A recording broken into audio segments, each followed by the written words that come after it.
Hi అండి. ఈరోజు వీడియోలో మనము పర్ఫెక్ట్గా ఇప్పుడు హ్యాండ్స్ అనేవి కటింగ్ చేసుకోవాలంటే మనకి ఆది జాకెట్ అవసరం లేదండి. మూడు కొలతలతో మనము కటింగ్ అనేది తెలుసుకుంటే సరిపోతుంది. ఆది బ్లౌజ్లోని ఇక్కడ చూసారు కదా, హ్యాండ్ పొడుగు, ఆర్మ్ లూజు, హ్యాండ్ లూజు, ఈ 3 మార్కింగ్ తెలిస్తే మనకి ఈజీగా హ్యాండ్ అనేది ఎలా కట్ చేసుకోవాలనేది ఈ వీడియోలో చూపిస్తాను. వీడియో చివరి వరకు చూడండి. ఇగోండి, ఇదైతే లైనింగ్ క్లాత్ అండి. ఇదైతే డబుల్ ఫోల్డింగ్ చేసేసుకుంటే ఇలా వస్తుంది 2 హ్యాండ్స్కి. అయితే ఇది ఎలా చేసుకోవాలనేది కూడా ఇందులో చూపిస్తాను చూడండి. ఇగోండి, ఈ విధంగా చేసేసుకోవాలి. లోపల ఏవైనా హెచ్చు దగ్గర ఉంటే కరెక్ట్గా సర్దేసుకొని నీట్గా ఇలా పెట్టేసుకోవాలి. అయితే దీనికి జాయింట్ పడుతుందండి. అందుకు 4 ముక్కలకి జాయింట్ రాకుండా రెండు ఒకవైపు మాత్రమే జాయింట్ వచ్చేటట్టుగా, అంటే ఒక హ్యాండ్ వైపు మాత్రమే జాయింట్ వచ్చేటట్టుగా పైన అయితే మనం జాయిన్ చేసుకోవచ్చండి. అలాగైతే ఫోల్డింగ్ అయితే ఎలా చేసుకోవాలి ఇవన్నీ చూపిస్తాను చూడండి. ఈ పైనటికి అయితేనే జాయింట్ వస్తుందండి. మొత్తం అయితే ఈ విధంగా అయితే నీట్గా పెట్టేసుకొని ఇప్పుడు హ్యాండ్ అనేది మనము ముందుగా అయితే 3 కొలతలు మాత్రం తీసుకోవాలండి. హ్యాండ్ పొడుగు, ఆర్మ్ లూజు, హ్యాండ్ లూజు, ఈ 3 ముఖ్యంగా తెలుసుకుంటే మనకి హ్యాండ్ కటింగ్ అనేది సింపుల్గా వచ్చేస్తుంది. మనకి ఆది బ్లౌజ్ లేకపోయినా సరే మనకి ఈ 3 కొలతలు అని చెప్పాను కదా, హ్యాండ్ లూజు, హ్యాండ్ పొడుగు, ఆర్మ్ లూజు, ఈ 3 తెలుసుంటే మనకి సరిపోతుందండి. ఇవన్నీ పైనటికి అయితే మనం జాయింట్ అనేది వేసేసుకోవచ్చు. దీనికి 2 ముక్కలు మాత్రమే జాయింట్ పడతాయండి. లేదంటే మనం కరెక్ట్గా పెట్టేస్తే 4 ముక్కలు జాయింట్ అనేది పడుతుంది. ఆ విధంగా కాకుండా ఇలా 2 ముక్కలు జాయింట్ అయితే ఈజీగా అయిపోతుందండి. ఈ కిందని ఏవైనా హెచ్చు తగ్గులు లేకుండా కరెక్ట్గా లైనింగ్ అనేది ఫోల్డింగ్ చేసేసుకొని ఎక్కడైనా హెచ్చు తగ్గులు ఉంటే చిన్నది ఈ విధంగా అయితే కట్ చేసేయాలి. ఇవ్వండి మార్కింగ్ అయితే కటింగ్కి. ఇప్పుడు ఇక్కడట 1 ఇంచి మనము హెమ్మింగ్ చేసుకోవడానికి అయితే 1 ఇంచి పెట్టాలండి. లేదంటే మనం పైపింగ్ కానీ లేదంటే బార్డర్ వస్తుంది కదా, బార్డర్ తిప్పడానికి కానీ అయితే 1/4 ఇంచి అయితే సరిపోతుంది. ఇవి నేనైతే పైపింగ్ వేయడానికి వేసాను. ఒక 1/4 ఇంచి మాత్రమే ఎక్స్ట్రా ఖర్చు అనేది తీసుకున్నాను. ఇప్పుడు ఈ హ్యాండ్ అనేది 8 ఇంచెస్ పొడుగు. ఇదిగోండి 8 ఇంచెస్ పొడుగుని ఎలా మార్కింగ్ చేస్తున్నానంటే ఈ కిందన ఉంది కదా, ఇక్కడ నుంచి ఈ విధంగా 8 ఇంచెస్ వరకు మనం మార్కింగ్ చేసేసుకోవాలి. ఇవన్నీ చూపిస్తున్నాను కదా, ఈ విధంగా మార్కింగ్ చేశాను. ఈ చివరిని కూడా సేమ్ ఇదే విధంగా మార్కింగ్ చేసేసుకోవాలి. అలాగైతే మనకి కరెక్ట్గా అనేది బాక్స్ అనేది వస్తుందండి. లైన్ అనేది ఈ లైన్లోనే మనము డ్రా చేసుకోవాలి. హ్యాండ్ అనేది పైన ఖర్చు గురించి ఒక 1/4 ఇంచి వరకు ఈ విధంగా మార్కింగ్ చేసుకోవాలి. ఈ చివరి కూడా ఇదే విధంగా మార్కింగ్ చేసేసుకోవాలి. అయితే ఈ 2 లైన్లు కలుపుతూ స్ట్రైట్గా ఒక లైన్ గీసుకోవాలండి. ఎందుకంటే మనకి ఇప్పుడు హ్యాండ్ అనేది ఈ డబ్బాలను మాత్రమే మనము షేప్ అనేది తీసుకోవాలి, హ్యాండ్ షేపు. ఇప్పుడు హ్యాండ్ లూజ్ ఎంత ఉందని మార్కింగ్ చేసుకోవాలి.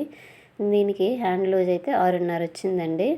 ఈ 6.5 వరకు చూపిస్తాను చూడండి ఎలా మార్కింగ్ చేసుకోవాలని. ఇగోండి ఇక్కడ వరకు అయితే 6.5 వచ్చింది కదా, ఈ విధంగా మార్కింగ్ చేసేసుకోవాలి.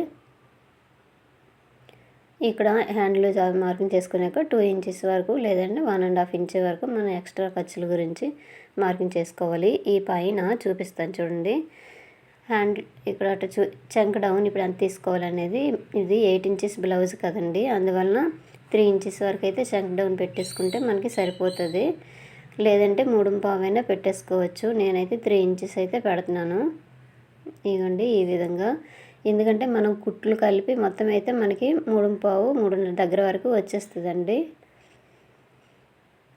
ఇదిగోండి ఇదైతే 8 ఇంచెస్ ఆర్మ్ రౌండ్ అండి. ఇది అయితే పైనుంచి ఇక్కడ చూపిస్తుంది కదా, ఇక్కడ నుంచి ఇదిగోండి ఇక్కడ మనం 8 ఇంచెస్ ఎక్కడ వరకు వచ్చిందో ఇలాగా ఇలా పెట్టేసుకోవాలండి. టేప్ని ఈ విధంగా నేను చూపిస్తున్నాను కదా వీడియోలో, ఈ విధంగా అయితే పెట్టేసుకుంటే కరెక్ట్గా మనకి చూడండి అక్కడ వరకు వచ్చింది కదా. ఇప్పుడు ఇవి మన ఖర్చుల గురించి లైన్ అనేది గీసేసుకోవాలి.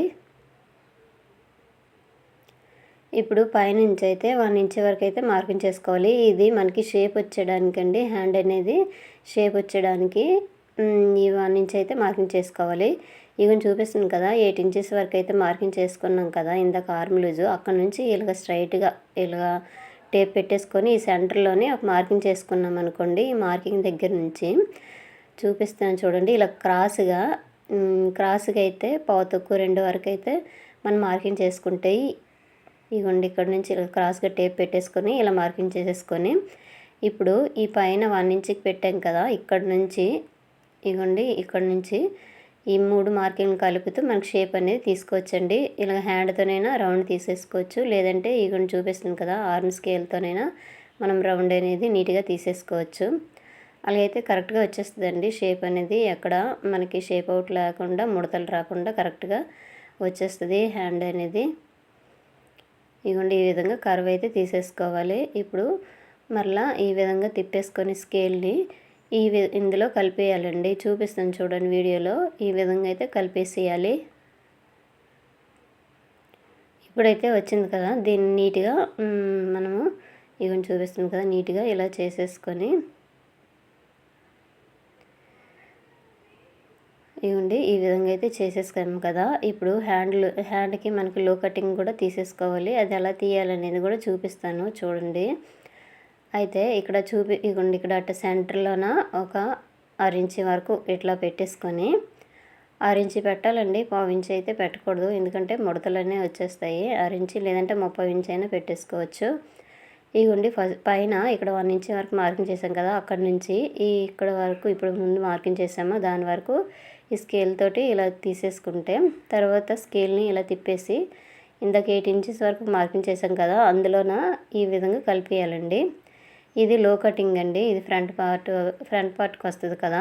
ఫ్రంట్ వైపు ఈ లో కటింగ్ అనేది ఇక్కడైతే కట్ చేసుకోవాలి. ఇగోండి మొత్తం అయితే ఈ విధంగా షేప్ అనేది వచ్చింది కదా! హ్యాండ్ అనేది నీట్‌గా ఈ విధంగా అయితే మొత్తం కటింగ్ చేసేయాలండి. ఈ హ్యాండ్ కటింగ్ అనేది చాలా ఈజీ అండి. మనకైతే లూజును, పొడుగు, ఆర్మ్ రౌండ్ ఈ 3 తెలిస్తే అయితే హ్యాండ్ కటింగ్ అనేది చేసేయచ్చు. ఈ చివరిని హెచ్చు తగ్గులు లేకుండా అయితే ఒక లైన్ గీసాం కదా! అదైతే కట్ చేసుకొని ఇగోండి మిగతాది హ్యాండ్ అయితే ఈ విధంగా అయితే కట్ చేసేసాము. ఇప్పుడు హ్యాండ్ అనేది కట్ అయిపోయింది కదా! ఇప్పుడు లో కటింగ్ అనేది చూపిస్తాను చూడండి. ఈ పైన మనం గీసాం కదా! అక్కడైతే లో కటింగ్ తీయట్లేదు. చూపిస్తాను. ఇక్కడ అటైతే డాట్స్ ఇలా పెట్టేసుకోవాలి. కుట్టుకోవడానికి ఈజీగా ఉంటుంది మార్కింగ్ అనేది. ఇవి చూపిస్తాను. లో కటింగు పై వైపు ఎందుకు కట్ చేయలేదంటే ఇక్కడ జాయింట్ వచ్చింది కదా! అందువలన అయితే దీనికైతే లో కటింగ్ తీయట్లేదు. ఈ క్రింది వైపు దానికైతే మనం తీసేసుకొని అది ఫ్రంట్ భాగంకి వచ్చేటట్టుగా మనం కుట్టేసుకుంటే ఈజీగా ఉంటుంది. ఇప్పుడు చూడండి ఎలా తీస్తాను లో కటింగ్ అనేది.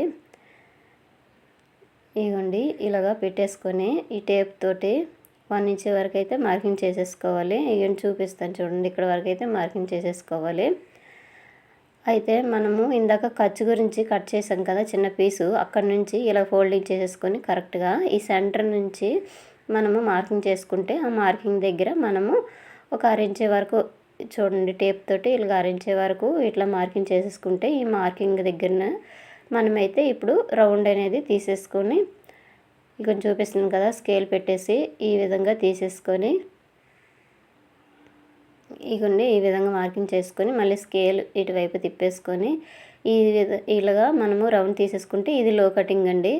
ఇందాక చూపించాను కదా ఫస్ట్ హ్యాండ్ కటింగ్ అప్పుడు లో కటింగ్ అదైతే కట్ చేయకూడదు. ఎందుకంటే వాటికి జాయింట్ పడుతుంది కదా, అందువలన జాయింట్ లేని వైపు అయితే మనం లో కటింగ్ తీసేసుకొని అది ఫ్రంట్ భాగం వైపు వచ్చేటట్టుగా అయితే మనం స్టిచ్ వేసుకోవాలి. ఇవ్వండి ఈ విధంగా